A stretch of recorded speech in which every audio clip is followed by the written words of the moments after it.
Bonjour à tous, merci d'être avec nous cet après-midi. Aujourd'hui, nous avons choisi l'humour et la légèreté pour aborder un thème de société important puisque nous allons parler de mixité. Nous sommes plus de 12 millions à avoir vu ce film « Qu'est-ce qu'on a fait au bon Dieu ?» dont vous reconnaissez l'affiche derrière nous. Il est d'ailleurs le 6e plus gros succès français dans l'histoire du box-office. Alors qu'une suite est en projet, nous avons eu envie de nous intéresser à ceux qui ont inspiré les héros de cette comédie, les couples mixtes. Mes invités ont eux aussi choisi de bousculer les préjugés avec humour. À leur côté, Frédéric Farigou, notre psychologue spécialiste de l'amour. Merci de les applaudir. Bonjour Laurence, bonjour Laurent. Nous allons commencer cette émission avec vous et dans quelques minutes, Johanna et Sam nous rejoindront sur notre plateau pour nous parler de leur histoire. Vous êtes de quelle origine, Laurence? De Guadeloupe. Et vous, Laurent? Je suis breton. Bon, alors vous êtes tous les deux comédiens et auteurs. Vous avez eu envie de mettre en scène votre vie de couple mixte pour faire rire le public. C'est dans cet esprit que vous avez créé une mini-série et un spectacle comique. On va tout de suite regarder à quoi ressemble justement cette série très suivie, notamment en Guadeloupe. Oh, ça va être super! Bon, je fais la reine, hein. Ouais, je vais t'expliquer en fait. Moi j'ai appris au collège. Attends, t'étais au club échec de ton collège? Ouais.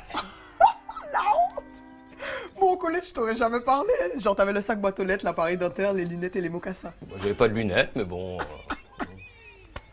Bref, Laurence, je te laisse l'honneur de prendre les blancs, hein. Pourquoi l'honneur de prendre les blancs? Parce que c'est un honneur d'avoir les blancs. Non, c'est parce que c'est les blancs qui commencent. Pourquoi les blancs commencent? C'est pareil partout. Les blancs sont servis en premier, les noirs après tout le monde.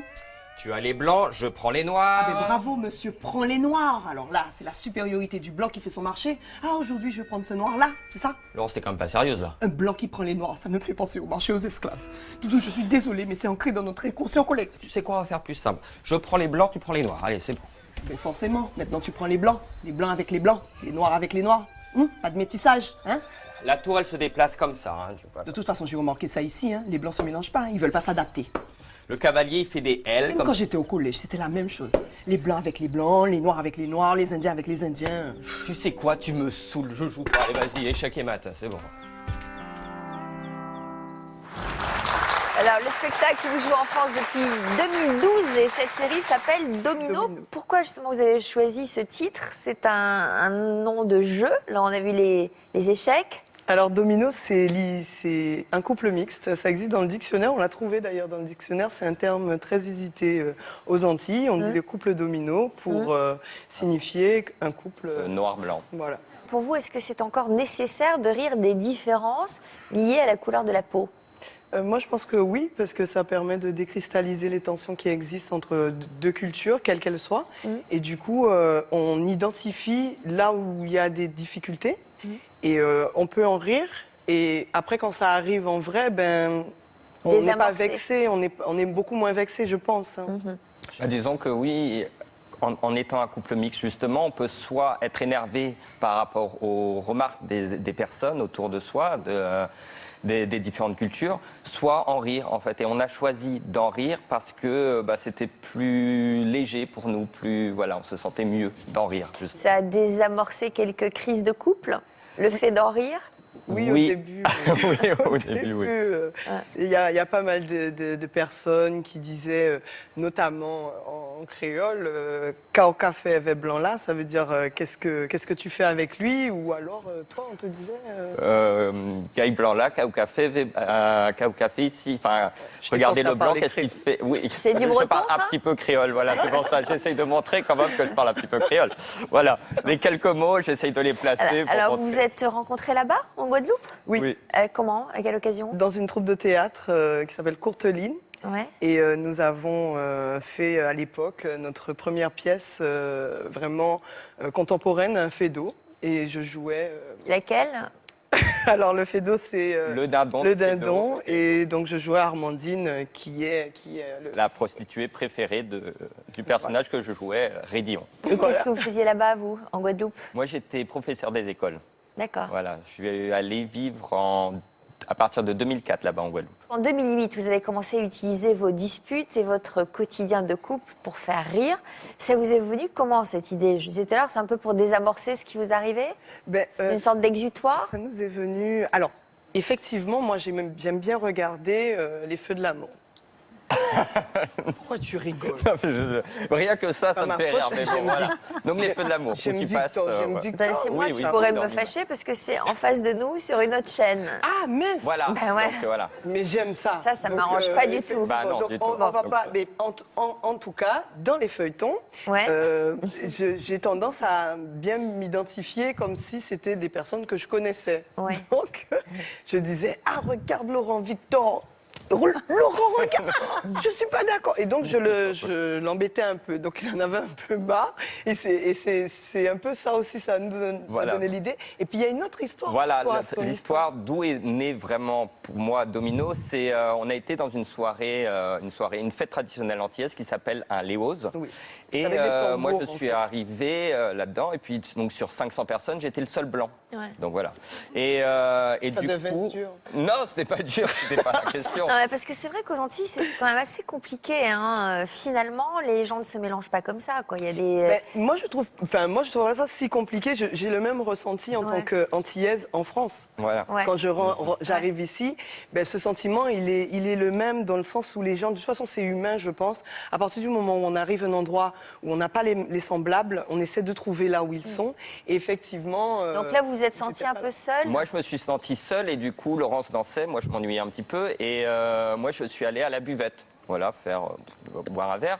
Et Vous j'ai dansiez entendu quoi? derrière moi. Le zouk, Gros là. cas. Le gros cas, c'est la musique traditionnelle là-bas. C'est vraiment avec les tambouillés qu'on appelle. C'est une danse que j'aime beaucoup. C'est très culturel. Ouais. Et je voulais le faire découvrir cet environnement traditionnel et culturel. Ah Et ouais, une donc, belle découverte d'ailleurs. ça vient de Et alors, là, donc, vous quoi. êtes allé à la buvette. À la et alors buvette. Et en fait, j'ai entendu derrière moi des gens qui disaient en créole regarde le blanc, qu'est-ce qu'il fait là? Regarde le blanc, est-ce qu'il sait faire un tiponche?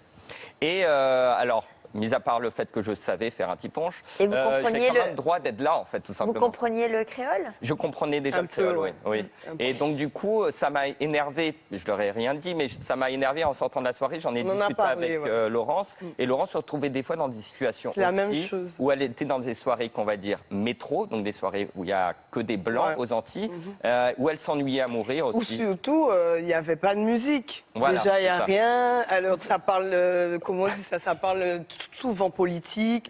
Ouais, je vois ce que tu veux dire. Non, mais par rapport à la conjoncture actuelle, et toujours la cigarette et le truc, moi, ça m'énervait. Je dis, mais à quel moment ils vont...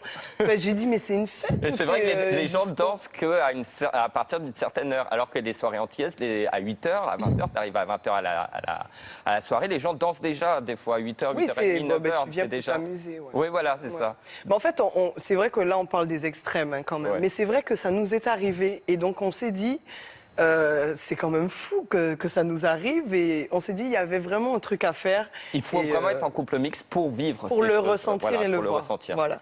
Alors, ce qui est sûr, c'est que ces sorties ont inspiré votre spectacle et notamment ce sketch. Regardez.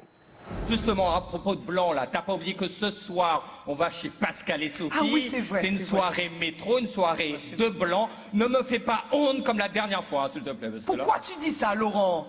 Doudou, tu as dansé du zouk sur du Johnny Hallyday. Ouais, mais moi je trouve que ça faisait Ah non, bien. non, non, hein. c'était horrible, c'était horrible. Je C'était savais même tout me mieux. mettre. Non, C'était non, plus non, ambiancé, non, là. non, non, non. Regarde, Laurent. Allumez le feu. Allumez le feu. Non, non, non. Nous calimez du feu. Non, non. Ouais, calimez du feu. Non, Ouais, nous non, calimez du feu. non, non. Ouais, nous calimez du feu. Nous calimez du feu. Nous calimez du feu. Nous calimez du feu.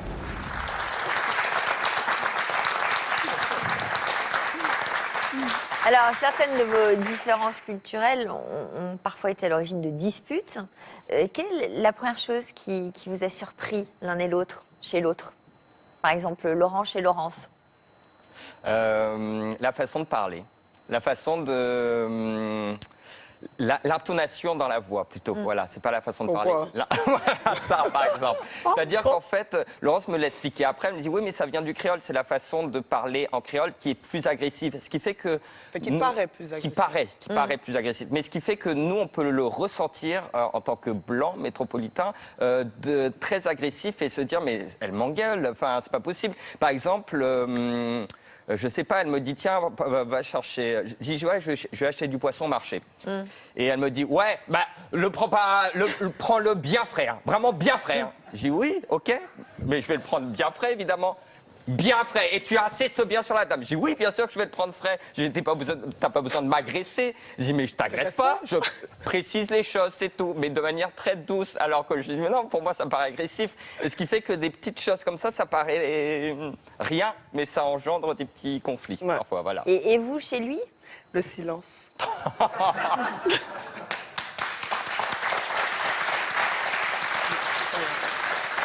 Quoi, le silence?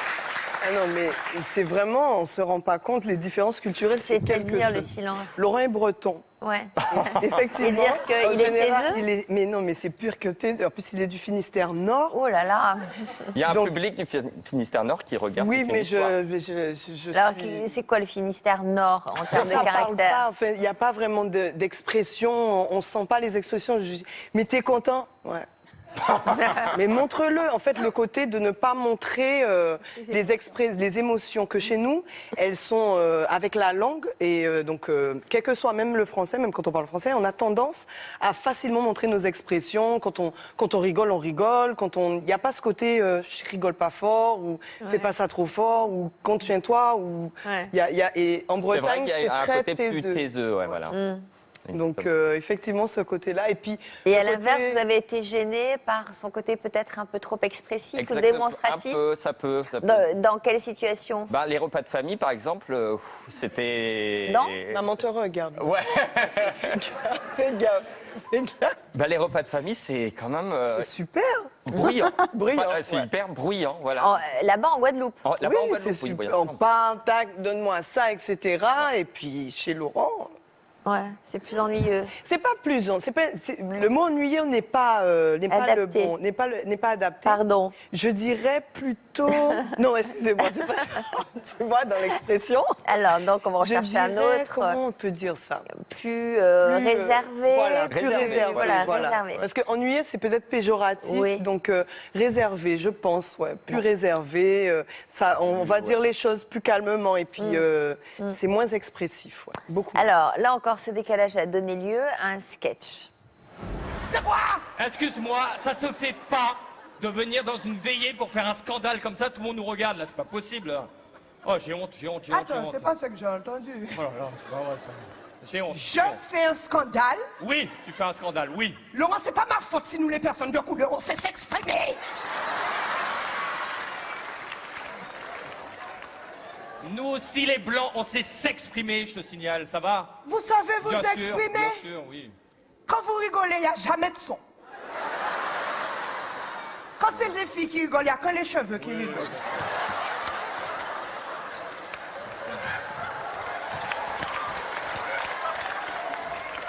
Et quand c'est les hommes, il n'y a que les épaules.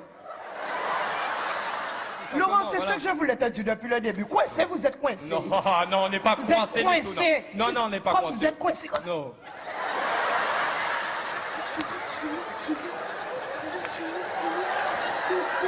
Non, on n'est pas coincés, non. Tu vois ce que je veux dire? Non, non, non, Vous êtes coincé. non, non, on n'est pas Tu sais à quoi coincés. tu me fais penser? À quoi? Un poulet congelé. Donc quand tu regardes bien le poulet dans le congélateur, il s'exprime pas beaucoup, hein? Il est là, il est coincé. Ses deux ailes sont là. Oui. Donc ça, c'était à l'Olympia, Oui. à guichet fermé. Ah, ouais, c'était à L'an l'Olympia. dernier. Ouais, le 26 février à l'Olympia, c'était notre. C'était waouh. Alors, Laurence vous a appris à danser, à rire, mais pas seulement. Vous avez aussi découvert que les vêtements, l'allure, avaient une vraie signification en Guadeloupe. Exactement, exactement. Et ça nous a inspiré un sketch qui est une histoire vraie dans notre couple, effectivement. C'était, on allait au cinéma. Et voilà, un dimanche soir, on va au cinéma, ce qui est un petit peu classique. Et on est en Guadeloupe, il fait quand même 28-30 degrés, donc moi je vais au cinéma en short et en tongs. Et ce n'était pas possible pour Laurence que j'aille derrière elle, comme elle dit, en short et en tongs. J'ai dit, mais on va au cinéma, c'est pas une sortie. Et en fait, dans sa tête, dans Thiès, le cinéma, c'était une sortie, donc c'était pas possible. Donc on s'est engueulé, parce que moi, je voulais pas me changer, je voulais rester en short et en tongs, etc. On a raté la séance. Habillé comment, en fait? Non, c'est-à-dire que nous, on a des codes, c'est tout. C'est une question de code, on en parlait. Ces codes de vestimentaires qui sont le linge de maison.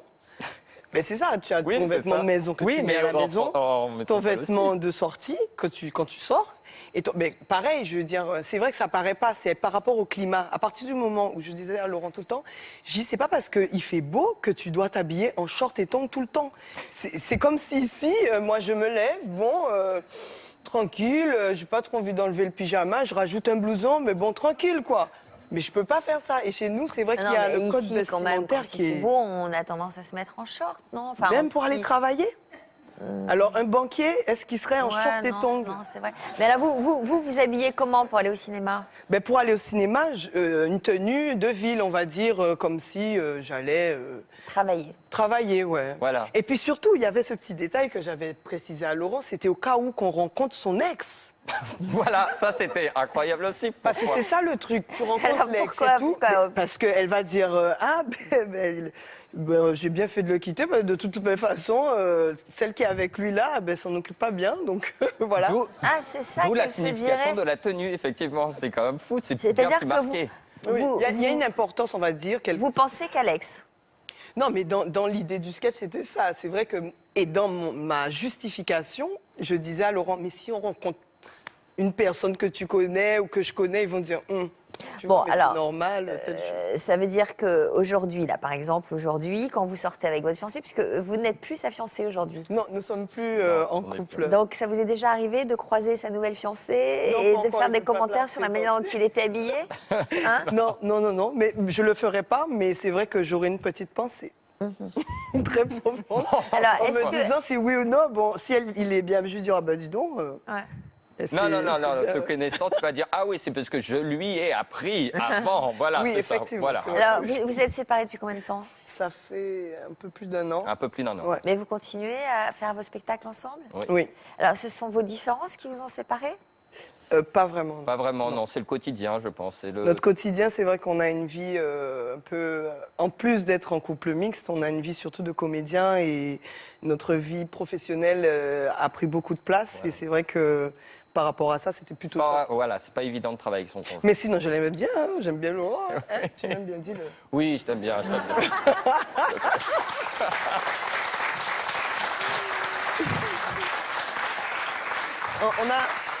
Disons qu'on a développé un après-amour, j'appelle ça. C'est-à-dire qu'on s'entend très très bien, Laurent, on est très complices. Oui. C'est-à-dire que peut-être que vous étiez devenus trop complices, trop frères et sœurs pour vous aimer comme un couple? Peut-être trop amis, effectivement. Trop amis plus que... On va demander à Frédéric ce qu'elle en pense. Merci d'être avec nous. Vous pouvez appeler Frédéric. Bonjour. Parlez-vous. Alors, on va voir ce que vous en pensez. D'abord, la mixité. Qu'est-ce que ça entraîne dans un couple? La mixité, on le voit bien. Il faut trouver ses marques avec l'autre. C'est-à-dire que pour qu'un couple mixte fonctionne, il faut que certains ingrédients. Il faut déjà beaucoup de tolérance. On ne va pas aller choisir quelqu'un qui est très éloigné de notre culture si on n'est pas intéressé aussi par sa différence. Il faut du dialogue, il faut de l'entente, il faut de l'ouverture d'esprit aussi. Parce qu'en fait, il va s'agir de passer du choc des cultures, on l'a bien vu dans ces différents exemples, à un métissage. C'est-à-dire que le couple va au fil du temps tisser, dans cette confrontation des différences au quotidien, va devoir trouver ses propres marques, sa propre culture de couple, sa propre identité, ses propres valeurs pour pouvoir fonctionner de manière harmonieuse. Alors c'est souvent des unions très très intenses, les couples mixtes. Moi, ceux que je rencontre, c'est souvent très explosif, mais c'est très enrichissant parce qu'effectivement, la différence nous fait avancer. On l'a bien vu, chacun va être bousculé dans ses codes, dans son fonctionnement aussi. Et puis l'autre va nous renvoyer au propre schéma de notre culture à nous. Donc ça va ça va nous interroger aussi sur notre fonctionnement à nous. Exactement. Donc c'est souvent des unions intéressantes, pas forcément faciles à vivre, mais souvent elles ne sont pas faciles à vivre parce qu'il y a un accueil un peu mitigé de l'entourage et souvent des familles. C'est Alors, pas justement- forcément évident pour les familles d'accepter les couples mixtes. Donc ça s'est passé comment justement la présentation aux belles familles respectives? Ben nous, on n'a pas eu de Non, on n'a pas problème, eu de problème du tout par là-dessus. rapport à ça. En fait, c'est vraiment, on a vu les différences au sein des familles, mais on n'a pas du tout eu de soucis. Sur quoi vous avez fait des compromis tous les deux? De manière générale, de toute façon, comme disait la psychologue aussi, il y a un métissage dans le couple aussi, de toute façon. Donc chacun déteint sur l'autre, ça c'est sûr. Mais alors, est-ce que quelqu'un déteint un peu plus sur l'autre? Mais ça dépend du lieu Cas de de dire. vie, je pense. Oui, je pense, ouais. Parce que si on est dans un lieu de vie assez neutre pour les deux, ben là, effectivement, ils vont récupérer le couple va être le socle, en fait. Mais Ça a si- été votre cas? Vous avez vécu Ben, dans un endroit assez neutre? La chance qu'on avait, c'est que quelque part, vu que... On habitait en Guadeloupe. Ouais, c'est sûr que si on avait habité en Bretagne, peut-être que Ça aurait été peut-être- Oui, tu te serais inscrit dans un cercle breton, un bagad, peut-être, etc. Pas sûr, mais... Non, peut-être, t'imagines, t'en sais rien, tu vois. Pas sûr, mais c'est vrai que si j'avais vécu T'aurais en ouvert une Bretagne, crêperie, tout ça, tout ça. mes idées auraient été différentes. Et comme Laurent vivait en Guadeloupe, je pense qu'il a dû effectivement déjà s'adapter en tant que personne, sans même avoir moi à ses côtés. Donc quand je l'ai rencontré, il était déjà en Guadeloupe depuis 3 ans déjà. Ouais. Donc effectivement, il avait déjà commencé son adaptation quelque part sur le lieu. Donc Et ma famille n'a pas eu de problème non plus à accepter Laurence, de toute façon. Alors cette rencontre avec les beaux-parents peut se compliquer quand on ne parle pas du tout la même langue et ça a été le cas pour Johanna et San. Ils vont nous raconter tout ça. Merci de les applaudir.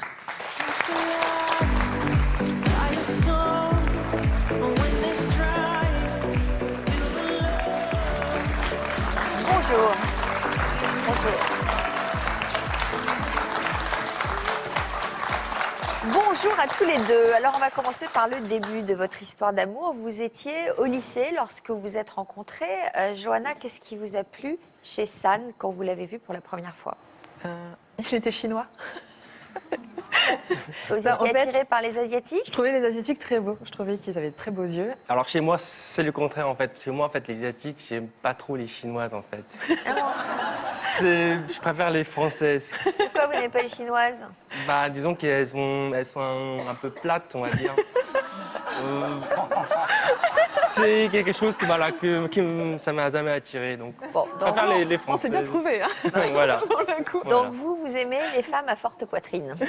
Voilà, en gros, c'est ça. Qu'est-ce que vous lui faites dire?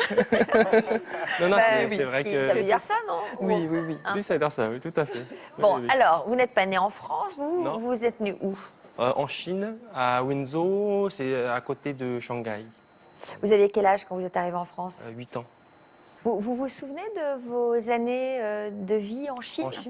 Un petit peu, oui. En fait, je sais qu'à 4 ans, quand mes parents sont partis, c'était ma tante qui m'a élevé. Et je sais que en Chine, j'habitais dans un petit village de 500 habitants. À l'époque, on va dire que c'était assez pauvre. Et Donc c'est plutôt à la campagne. plutôt à la campagne, oui. C'était encore la campagne, mais c'était quand même un village de 500 habitants. Ouais. Donc c'était une famille quoi d'agriculteurs? Si, ça, plutôt, ouais. C'est agriculteur. Ça, c'est les années 80. Oui, oui. Donc c'est au milieu de la montagne? Oui, la montagne, oui. Donc c'est un peu brumeux, Ouais, un oui. peu pluvieux tout le temps? Non, pas trop. C'est plutôt humide. Le temps est plutôt humide. Donc vous aviez quel âge quand vous êtes rencontrés tous les deux? 18-19. 18-19 18-19 par là. en terminale. Tout de suite, il y a eu un choc de différence de culture entre vous deux? J'ai pas eu l'impression. Moi non plus, comme nous, non, j'ai pas eu trop. Pas tout de suite. Enfin, c'est plus sur l'environnement, en Sur fait. maintenant, ouais, c'est au fur et à Nous deux, mesure. non. Mais les familles, Voilà. un peu plus. Alors ça s'est passé comment les présentations dans vos familles respectives? Il n'y en a pas eu, en fait. On n'a pas eu. Officiellement, il n'y en a pas eu. On n'a pas eu, oui, en fait. En fait, la première fois quand je suis allé chez toi, on se regardait pas encore ensemble. hein. Non, il est devenu en tant qu'ami et j'ai été en tant qu'ami chez lui. Ouais. Et on avait une passion commune pour les jeux vidéo, donc c'était quelque chose qu'on faisait régulièrement entre copains, et même quand il y avait des amis qui venaient, etc. Et c'est qu'après qu'on a expliqué, enfin je crois même pas l'avoir dit franchement, mais ils ont compris, bon bah ok, vous êtes ensemble quoi. Puis bon, ça va encore, mes parents sont très ouverts, c'est pas comme la majorité des parents. C'est peut-être aussi parce que tu es le dernier de ta famille Alors- et que ton grand frère était déjà marié. en Ah, fait. il y a ça aussi, je suis le dernier, oui, donc je suis un peu plus libre, entre guillemets. C'est vrai que mon grand frère, il s'est marié à 20 ans. Il y a eu Avec qui? Avec une chinoise. Ah oui. Et Donc enfin, à partir du moment où il avait respecté la tradition, voilà. ça. vous, Voilà. vous pouviez vous permettre plus de liberté. Entre guillemets, oui, c'est ça. Donc ça s'est bien passé dans leur cas, mais parfois les familles sont beaucoup plus sceptiques. Là. Ça Ah, se sont passe très- vraiment pas toujours aussi bien. Là, on Par a deux exemple. exemples. Bah, il peut y avoir au mieux de l'étonnement, au pire du rejet, voire de l'hostilité franche par rapport à ces unions, parce que les familles peuvent vraiment le vivre sur un mode de transgression en fait par rapport aux valeurs familiales. Donc c'est comme si l'enfant s'inscrivait dans un conflit de loyauté par rapport à sa propre famille. Et souvent aussi ce qu'il y a, c'est que les familles ont cette croyance que ça va être des unions plus difficiles à vivre et ont peur pour leurs enfants en fait. Ont peur de la confrontation aux autres, du regard des autres, des difficultés d'acceptation de ce genre de couple. Donc c'est plus toutes ces peurs-là qui effectivement jouent dans certains cas et qui vont faire que il va y avoir pas mal de précautions qui vont être prises. Et en fait, c'est à force de connaître l'autre, d'aborder sa culture, de voir qu'il s'agit d'une véritable histoire d'amour aussi, qui va faire que petit à petit, les familles vont être plus accueillantes. Souvent aussi à l'arrivée d'un enfant, ça facilite les choses. Alors Laurence, Laurent, Johanna et San sont loin d'être les seuls à faire voler en éclats le fameux dicton selon lequel qui se ressemble s'assemble. Aujourd'hui, en France, le nombre de mariages mixtes a presque doublé en 10 ans. Et vous allez voir, ces couples qui prônent l'amour sans frontières n'inspirent pas que les comiques. Voyez l'enquête de la rédaction et on se retrouve après. En 2013, 14% des unions en France étaient des mariages mixtes, ce qui fait de nous les champions d'Europe en la matière. Pour Anne Unterreiner, chercheur à l'université Sciences Po Paris, le mélange des cultures prend racine dans notre histoire. Ce phénomène s'explique par le fait que la France ait accueilli des populations migrantes de manière plus ancienne que d'autres pays. La question des couples franco-étrangers s'est posée au sortir de la Première Guerre mondiale. Beaucoup de Français avaient péri au combat et on avait cette peur que les immigrés prennent la place des hommes français. Donc c'est à ce moment-là que les premières polémiques à l'égard des couples mixtes ont eu lieu. Polémique au sortir de la guerre, mais véritable phénomène de société aujourd'hui, comme le montre le succès du film « Qu'est-ce qu'on a fait au bon Dieu ?» Alors peut-on rire de nos différences? Moi, je trouve que c'est une bonne chose qu'on puisse rire de tout, et surtout en ce moment, qu'on puisse rire des religions et des différences culturelles et tout ça. C'est important parce que je pense que si on n'arrive pas à rigoler de tout et de ce genre de choses, après ça devient plus compliqué. Pourquoi pas rigoler là-dessus? Pourquoi pas? Il y a trop de tabous maintenant, il faut mieux rigoler. En 2013, on recense 31 233 mariages mixtes en France. Il n'est donc pas rare de croiser des couples multiculturels, comme ces deux amoureux franco-chiliens. Tous les jours, on découvre des choses nouvelles, on a toujours des petites compétitions entre le vin chilien ou le vin français. Et évidemment, au quotidien, il y a des défis, mais au bout du compte, je vois que les bons côtés. Qui dit couple mixte, dit mariage mixte, une cérémonie qui doit donc se plier aux traditions culturelles de chacun des futurs époux. Agathe Benamou est organisatrice de mariage depuis 5 ans. Elle doit s'adapter tous les jours à cette nouvelle clientèle. Ici, on a un objet, donc un cadeau d'invité, qui est typique d'un mariage mixte.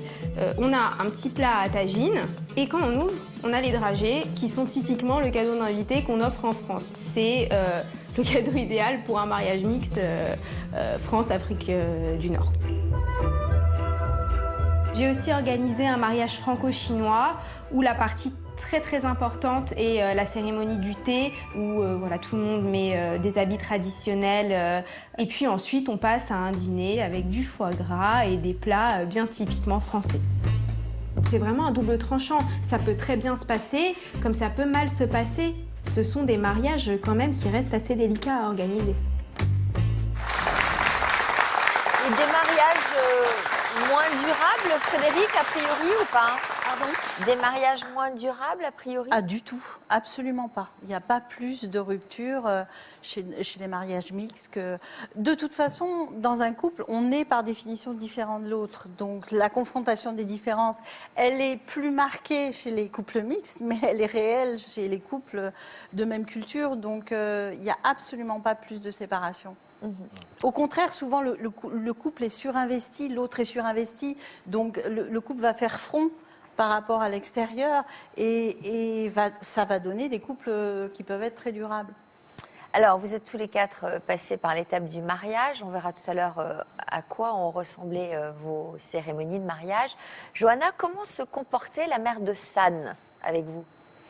Alors, sa mère est très souriante.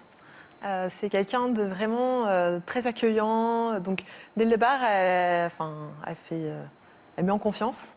Bon, première chose qu'elle va vous faire, c'est vous proposer à manger. Elle parle en français? Non, elle parle pas du tout français, à part 2-3 mots. Donc comment vous faites pour communiquer toutes les deux? Communique pas. En fait, on y arrive, mais bon, en général, ça se termine en grand sourire l'une et l'autre. Et voilà, gros fou rire. Et on a très bien compris que l'une et l'autre, on n'avait rien compris du tout. Donc j'imagine que vous vous réunissez autour de la cuisine? Oui, ça c'est important. De quelle cuisine? La sienne? Elle fait de la cuisine chinoise? Oui, elle fait de la cuisine chinoise de sa région. Il vous est arrivé de commettre des impairs? En repas, le classique plantage de baguettes dans le bol de riz. Oui, ça, Comme au bas vert. Ça, faut pas le faire, oui. Voilà. Elle fait... Il faut pas planter sa baguette En fait, dans le bol. Ça peut arriver qu'on ne sait pas quoi faire des baguettes. On les plante dans le bol de riz. En fait, c'est pratique, ça tient tout seul. Bah oui, mais ça rappelle en fait l'encens qu'on met pour les morts. Donc en fait, non, faut vraiment pas le faire. Ah, d'accord. Ou alors que les baguettes, il reste des grains de riz dessus. Et comme on a plusieurs plats à table et qu'on se sert en fait des plats avec son bol de riz, bah, il faut vraiment que la baguette elle soit propre pour aller chercher un autre aliment. Voilà, c'est des petites choses qui sont pas où il me disait non, ça faut pas. Donc il m'a beaucoup aidé sur. Oui. Il n'y a pas énormément de choses. On peut prendre des petites choses par-ci par-là. Et vous, San, ça vous est arrivé? Moi, non, ça va. Moi, non. Bah, les couverts, c'était plus facile que les baguettes. Non, moi, ça va. Les entrées, les plats, desserts, je suis habitué. Donc, Il fait un grand impair pour mes parents. Ils ne mangent pas de fromage. Voilà, ça c'est dramatique. J'ai goûté, mais bon, je sais pas. Vous n'aimez pas le fromage? Malheureusement, non. Ah bon? Il n'y a que ça. Tout le reste, j'aime bien. En général, les Chinois n'aiment pas le fromage? Oui, une grande partie, oui. Ah bon, parce qu'à l'époque, il n'y avait pas de lait en Chine et du coup, ils n'aimaient pas le fromage. C'est amusant parce qu'il me dit ça sent trop fort ou alors qu'eux, ils mangent des choses qui sentent vraiment particulièrement difficiles. Ça n'a pas changé, ça? Ils ne sont pas en train de fabriquer les meilleurs fromages du monde? Je sais pas, peut-être que si, je sais pas. Mais le vin, oui. Hein? Le vin, oui. Ouais, le vin, je sais. Le vin, oui.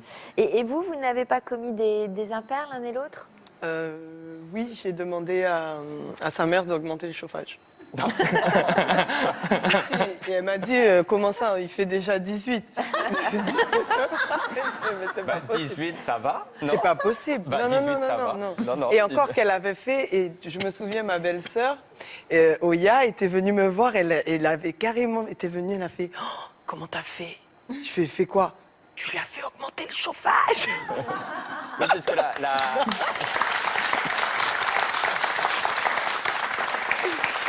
ça me rappelle Aimé.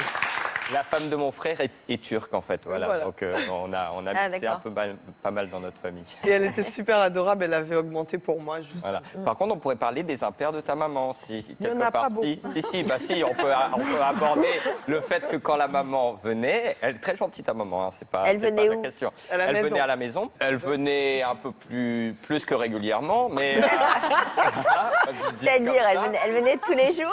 Non, quand même pas. Non, en vrai, ça va, mais c'est vrai que maman appelle beaucoup.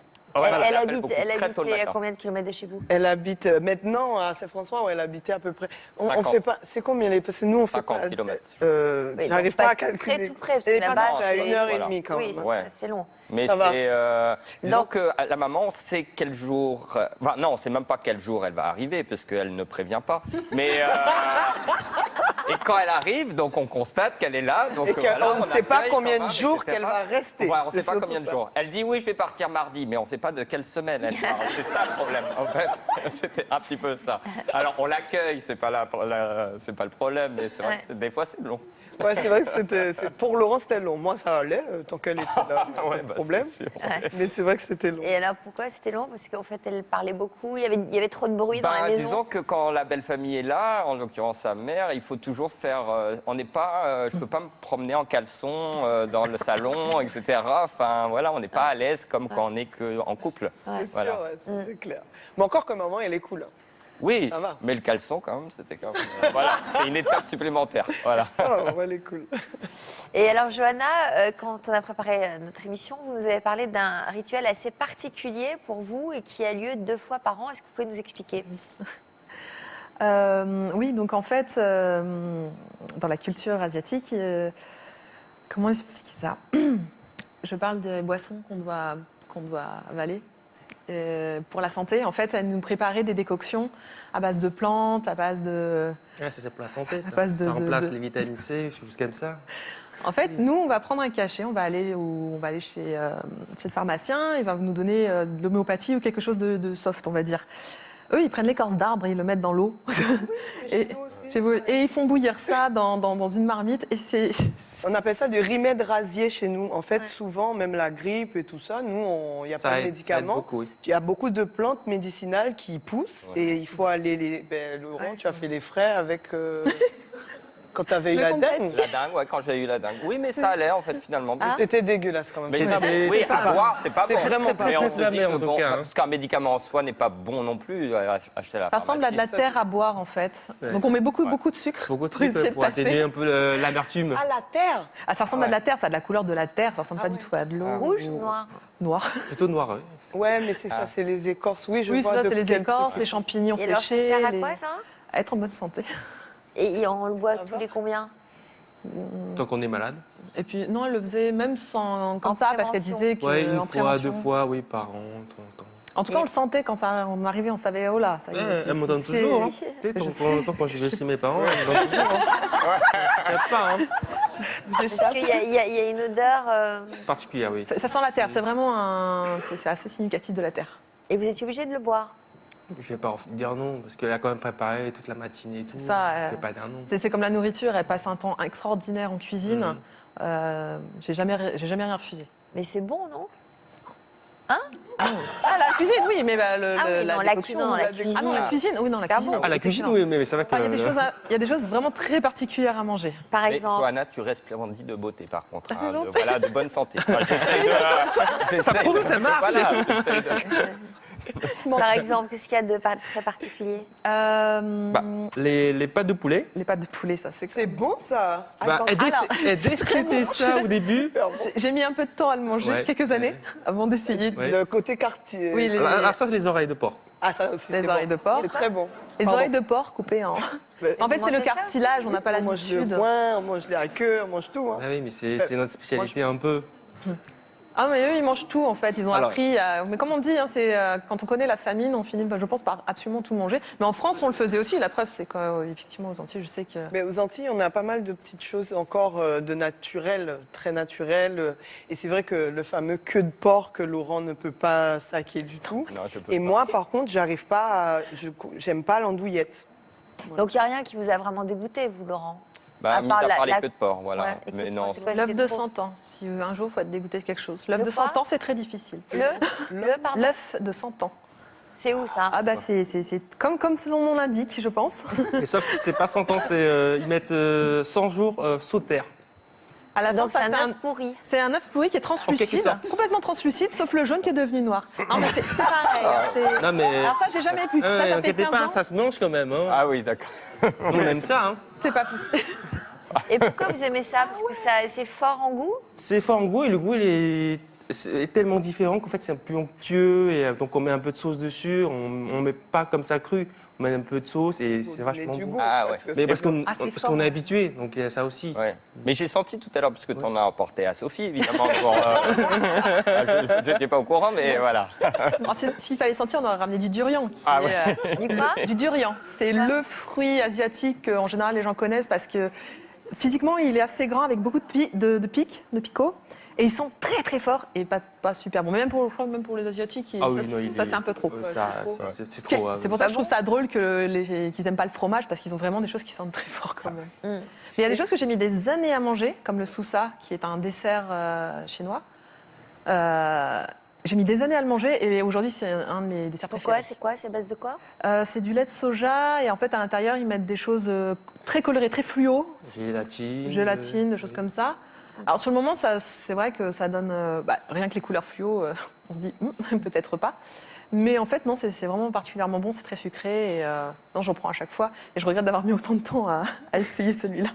Donc vous y êtes allé vous là-bas? J'imagine que vous avez eu envie de découvrir son pays, non? En fait, on a eu l'opportunité dès la première année de notre rencontre de partir en Chine. Vous êtes resté un certain temps pour voyager un peu? 3 semaines. 3 semaines pendant les fêtes, de fin d'année. Oui. Et quelle a été votre première impression? La première impression, c'est... Il n'y a pas beaucoup de monde comparé à nous, forcément. Il faisait très froid. Et, On était en décembre aussi. Donc, oui, ça, pour moi, il faisait très très froid. Et qu'est-ce qu'elle était la première impression? Je crois que c'est la nourriture. Oui, parce qu'on les mange vivants pratiquement. Ah oui, en fait, chez eux, ils ont une obsession du frais dans la nourriture. Tout doit être frais. Donc, par exemple, il n'y a pas de frigidaire en Chine. Si, il y en a. Pas beaucoup. Si, il y en a, on s'en sert Et en pas. fait, ils achètent au jour le jour, ils cuisinent au jour le jour. Mais c'est tellement frais que même quand on rentre dans les restaurants, en fait, on a les animaux vivants. Et on choisit celui qu'on va manger. Et donc, c'est un peu... Pour moi, c'est un peu difficile. Enfin, du coup, on a un rapport à la nourriture après qui change complètement. C'est-à-dire qu'après, on réfléchit, on se dit non, mais en fait, de toute façon, quand j'achète du jambon, soyons d'accord et soyons pas hypocrites, c'était bien l'animal avant.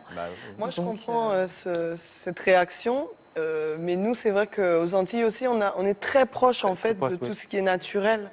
Donc moi, ce qui va me choquer, je me souviens, moi, ça m'avait choqué de voir les nièces de Laurent, par exemple, qui étaient choquées de voir une tête de poisson.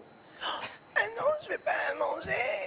Ouais, mais et pour moi, c'est plus choquant de manger un bout de carré, quoi, enfin un truc carré pané, que le vrai poisson. Et je peux comprendre la réaction effectivement qu'on n'a pas l'habitude. Ça c'est clair. De toute façon, la deuxième fois qu'on est retourné, il n'y avait plus ce problème-là. Non, ça allait. Et aussi, forcément, la pauvreté. J'arrive dans un village où les gens, à 5h du matin, vont dans la rivière pour se laver, se brosser les dents, etc. Il n'y a pas l'eau courante pour la majorité. Enfin, nous, ils l'avaient mis juste pour notre arrivée, en fait. Pour l'eau courante? Oui, pour l'eau courante. C'était en 2002. Ouais. Donc, ça date. Moi, je viens de Paris. Petit décalage. Ouais, c'est sûr. Et oui, forcément, la pauvreté, les gens qui vendent pour 3 fois rien leurs produits sur le marché. Les pousse-pousse, ça a été très. Et t'as pas remarqué une chose? Une Française. Oui, alors oui, forcément. Et alors là, j'arrive comme la reine d'Angleterre. Au point que sur mon départ, il y a quand même quelqu'un qui a accouru, il devait être 4h ou 5h du matin, qui a accouru en disant mais je voulais juste vous voir. Enfin, limite, j'étais un talisman qu'elle devait toucher, quoi. Dans un petit village, c'est normal, il n'y a pas d'étrangers, il n'y a pas de touristes, donc c'est normal, c'est pas dans les grandes villes. Vous, Laurence, quand vous êtes arrivée en terre inconnue, c'est-à-dire en Bretagne Nord? Un peu moins déjà, disons qu'ici, on voit quand même pas mal d'étrangers, on va dire un peu plus. Ouais, déjà. En Bretagne, non, ça allait. J'étais très surprise même en Bretagne, parce que j'ai vécu à Montpellier 6 ans, quelque chose comme ça, pour mes études. Et j'ai trouvé la population en Bretagne beaucoup plus ouverte que ce que je pensais. Mais l'environnement, il n'y a pas eu une sorte de choc thermique? Thermique, oui, pur. Parce que je disais, alors le père de Laurent qui disait tout le temps ça va se lever, ça va se lever. Je me dis, mais quand? Tu peux m'expliquer? Parce qu'il y avait du brouillard, de la pluie, il faisait vraiment très très froid. En même temps, on était en automne. Alors, ça aussi, vous en avez fait un sketch, on regarde. Ah oui. Ah mais justement, la clim est bien forte. Ouais, c'est bien ça. Attends, Laurent, tu as mis la clim à quelle température, hein? Bah, 18 degrés. 18 degrés? Oui. Non mais ça va pas ou quoi? Mais si 18 degrés, c'est la température idéale pour dormir, j'ai lu ça sur Internet. Et la température idéale pour dormir pour les gens de la France? Parce que les gens sont habitués à être dans le froid, mais nous, à 18 degrés, t'as limite la fumée qui sort de la bouche, hein. Eh ben, t'as qu'à mettre un pyjama plus chaud. et puis Non, voilà, Laurent, c'est on va mettre la clim à 24 degrés. 24 degrés. Attends, il va faire plus chaud à l'intérieur que dehors. Mais c'est pas ma faute si toi t'as plus chaud que personne, t'as qu'à dormir nu et sans drap. Bon, on va mettre à 20 degrés. Si j'ai chaud dans lundi, je baisserai. Voilà. Non, Laurent, tu mets la clim à 24 degrés. Non. Déjà, c'est toi qui voulais une clim, hein. Ouais. Moi, le ventilateur me suffisait amplement. Ah, le matin, t'as chaud. Ouais. Le midi, t'as chaud. Ouais. Le soir, t'as chaud. La nuit, t'as chaud. T'es Ouais. chaud tout le temps. Ouais. Mais des fois, ça t'arrange bien que je sois chaud, justement, non? Enfin, mis à part pendant ce satané carême. Attends, Laurent, tu as saucisse Satan au carré. Ouais. On parle de la clim et de ta chaleur perpétuelle. Et toi, de ta froideur perpétuelle. Excuse-moi, qu'on est en vacances en Bretagne, le matin t'as froid, le midi t'as froid, le soir t'as froid, la nuit t'as froid, alors qu'on est en plein été, ça va? Et justement, on était en plein été, il faisait que 13 degrés. Mais bon, en Bretagne, c'est un très bon été, ça. C'est vrai, hein, c'est un peu vrai. Ça, c'est une Je histoire. vais me fâcher vraie. avec des Bretons. Je sens C'est- ce soir. oui, tu vas te fâcher, mais ce sketch-là, d'humour. c'est de nos sketchs préférés parce que c'est un peu issu d'une histoire vraie où Laurent, on a dû changer carrément d'endroit pour dormir parce que la clim était en dessous. Moi, je ne pouvais pas faire. Alors, malgré toutes ces différences, ces petites disputes, ces petits conflits du quotidien, vous vous êtes quand même mariés. Oui. Alors, quel type de cérémonie vous avez choisi? Classique. Une cérémonie laïque. Laïque. On s'est pas mariés, on s'est mariés que à la mairie. Parce que déjà, c'était trop compliqué cette histoire d'église et pas église. Pourquoi Alors, où vous êtes mariés là-bas? Oui, on s'est mariés là-bas. Et puis, il y a vraiment ma mère qui m'a fait rire parce que chez nous, les mariages, c'est beaucoup de personnes. Il faut inviter pas mal de monde. Et Laurent m'avait proposé, me dit, bon, mais ce qu'on fait, c'est qu'on va faire un vin d'honneur. Tu te souviens Oui, quand on c'est avait ça, fait ouais. ça? Mais je lui ai dit, mais vin d'honneur, ça veut dire que les gens, ils viennent, ils boivent un coup et ils partent. J'ai dit, mais ça, c'est pas possible. Hein. Tu peux pas faire ça, les gens ils vont se fâcher. Ils vont dire, ah non, moi je reste pour manger. Je suis venue, j'ai mis ma robe et tout. Ça, c'est Ah une non. vraie différence culturelle, là. pour le Ça, coup. c'est Ouais. typique. Ça, c'était impossible. Donc, j'ai dit, les gens qu'on invite, il faut qu'ils mangent parce que sinon. Donc, on a dû réduire vachement la liste, hein, de moitié. pratiquement. Oui. Ça faisait beaucoup. Alors, vous aussi, vous êtes mariés, Johanna et San. Vous, Oui. Johanna, vous avez été élevée dans la religion chrétienne et vous, San, dans la religion Bouddhiste. bouddhiste. Alors, comment ça s'est passé? Vous avez choisi quel type de cérémonie? On a fait 2 cérémonies. Ah, vous avez fait 2 cérémonies, vous? J'en voulais. Enfin, au début, je voulais qu'une. Je voulais vraiment qu'on essaye de Oui. conjuguer les deux, Conjuguer les deux, ouais, de mixer les deux. mais on n'y a pas réussi. C'était impossible sur une journée, ça tenait pas. Donc, Ça ne tenait pas, c'est-à-dire il y Les avait Chinois trop se marient le dimanche, nous on se marie le samedi. et nous, c'est du matin au soir déjà. Donc, déjà, c'est Quoi, mort. qu'est-ce qui se passe du matin au soir? Bah, du matin au soir, il y a pas mal de cérémonies à préparer le matin. Donc, par exemple, il faut se lever à 5-6 heures du matin pour se maquiller déjà et tout. Par exemple, Johanna doit rester chez les parents et moi chez mes parents. En gros, je dois aller chercher la mariée chez elle. On habitait ensemble à l'époque. Oh oui, on habitait déjà On est retourné chez les ensemble. parents exprès. Il fallait faire ça, oui. Donc, il fallait apporter les cadeaux à ses parents. Il y avait 8 cadeaux. Alors, je précise pas quels sont les cadeaux parce que ça va faire peur aux parents. On devait offrir les poulets vivants. Les poulets vivants, les poissons vivants. Bon, on a remplacé ça par des gâteaux, donc des choses plus simples.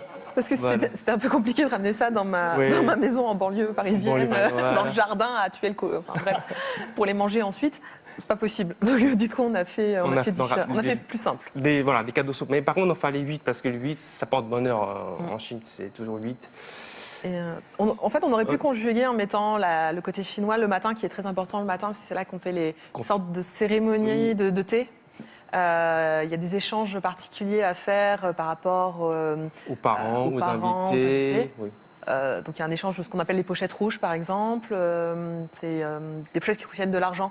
Parce que toute personne qui fait quelque chose dans le mariage doit recevoir cette pochette rouge, en fait. Donc vous avez fait tout ça quand même, vous êtes passé. Ah Donc oui, oui. c'était un mariage très traditionnel. Oui. Très traditionnel, oui. Donc ça c'était le dimanche et la veille vous aviez fait un... Pardon, en fait non, on a fait complètement français un samedi et c'est un mois plus tard qu'on a fait la cérémonie complètement chinoise un dimanche. Alors complètement français à l'église? Complètement Mairie, français église? sans l'église, puisque j'ai été élevée dans la région chrétienne, que j'ai progressivement quittée Donc on a fait que la mairie. C'est surtout à cause de moi, je suis pas chrétien. Oui, et puis il n'est pas chrétien et non. Donc, Mais là, par exemple, pour la cérémonie chinoise, justement, c'est un moine bouddhiste qui... Ah non, pas du tout. Non, pas du tout, non. C'est le photographe. Il y a un photographe qui est là toute la journée et c'est lui qui dit alors là vous faites ci, là vous faites ça, là vous devez manger ça, là vous devez offrir le thé à telle personne dans la famille, telle hiérarchie, etc. Oui, offrir le thé aux parents de la mariée, c'est très important. Ça symbolise vraiment le mariage. Ah oui, d'accord. Par contre, toujours en contrepartie, ils nous offrent une petite pochette rouge. Il y a toujours une contrepartie. Il y a toujours un vin. Il y a toujours une pochette rouge, oui. Dès qu'ils nous apportent à manger, il y a toujours une pochette rouge en retour. Ah oui, toujours, sans rentrer dans les clichés, c'est l'exemple du yin-yang en fait. On peut pas donner sans recevoir. Sans recevoir, voilà. C'est pas possible.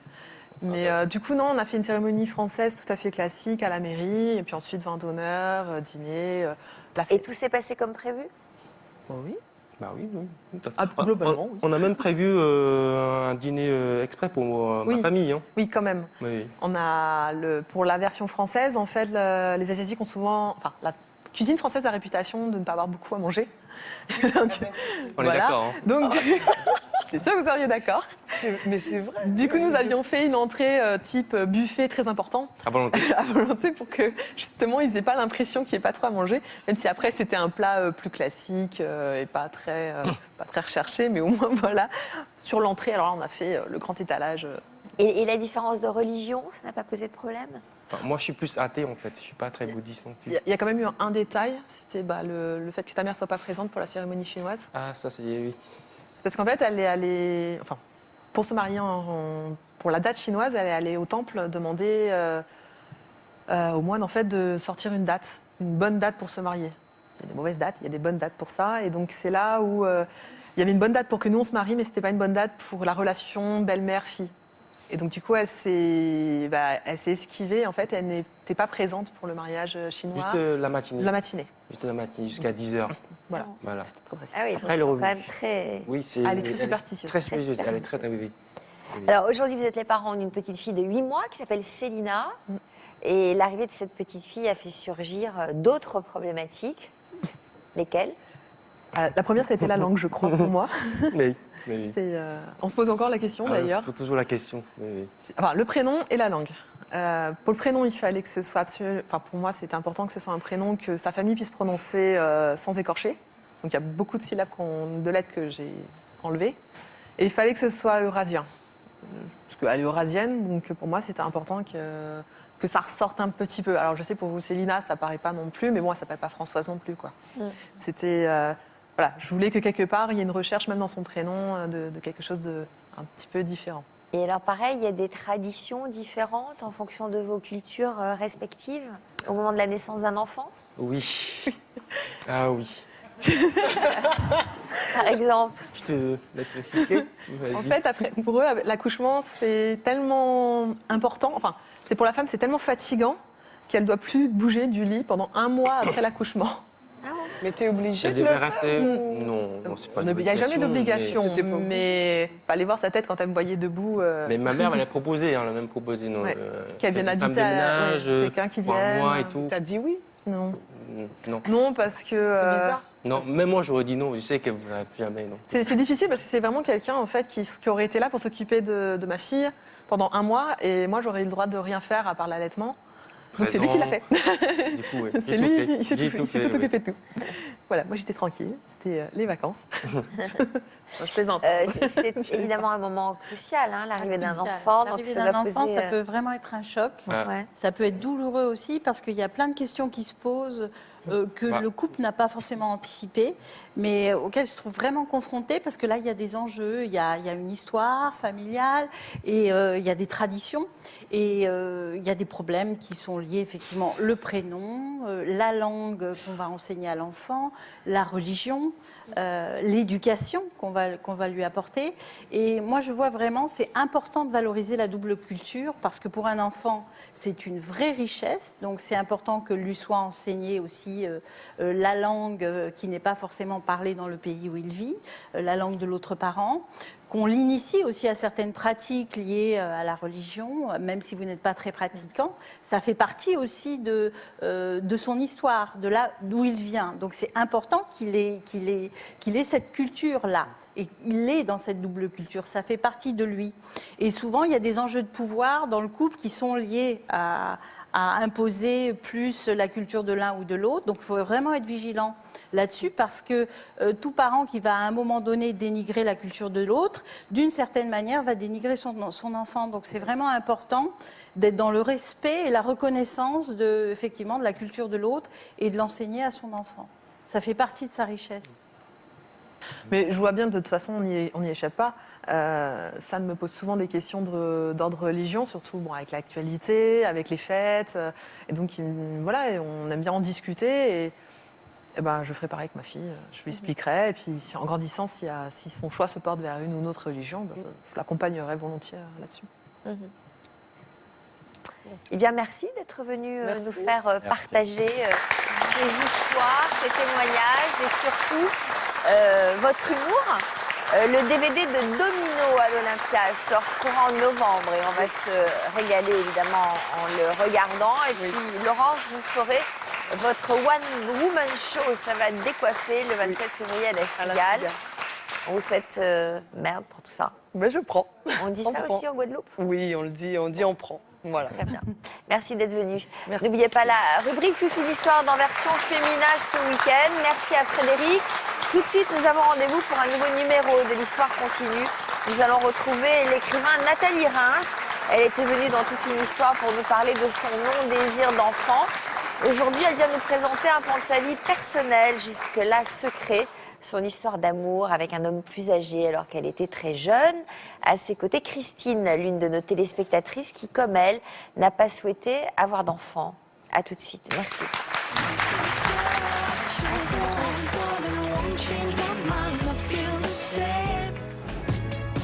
Bientôt dans Toute une histoire, vous ferez la connaissance d'Alexandre et de son entourage. J'ai toujours trouvé mon plaisir dans l'excès, en tout genre. J'ai le malheur de dire, tu vas voir, je vais passer à 200 devant toi. À 180, j'ai perdu le contrôle et je me suis fracassé dans un mur en frontal. Je me suis vite dit par après, voilà, si je veux m'en sortir, il faut que je me bouge. Et à 32 ans, il a déjà le sentiment d'avoir vécu 3 vies. Des vies qu'il a toutes brûlées par les deux bouts. Se retrouver du jour au lendemain patron de discothèque quand on a 21-22 ans, à ce moment-là, forcément, c'est les sorties, c'est l'alcool, c'est les drogues aussi, il faut le dire. On a été, je pense, suffisamment malin à ce moment-là pour se dire, voilà, arrêtons entre guillemets toutes ces bêtises. J'ai créé une société qui s'appelle VIP Belgium, avec l'idée d'organiser des événements de prestige, on va dire. Ça m'arrive tout le temps de voyager. Je contacte l'hôtel, on me dit oui, il n'y a pas de souci, c'est accessible. J'arrive sur place, évidemment, ça l'est pas. Donc vous avez fait quoi, un guide de l'accessibilité? Donc voilà, j'ai créé une association qui s'appelle Wheeling Around the World. Et donc c'est vrai que tout ce que j'entreprends, je veux le faire à fond. À ses côtés, le chanteur Renaud Hanson, qui se retrouve beaucoup dans son parcours. Plein de points communs. L'excès, les filles. Moi, j'ai été un artiste du faux pas. Donc de la rechute.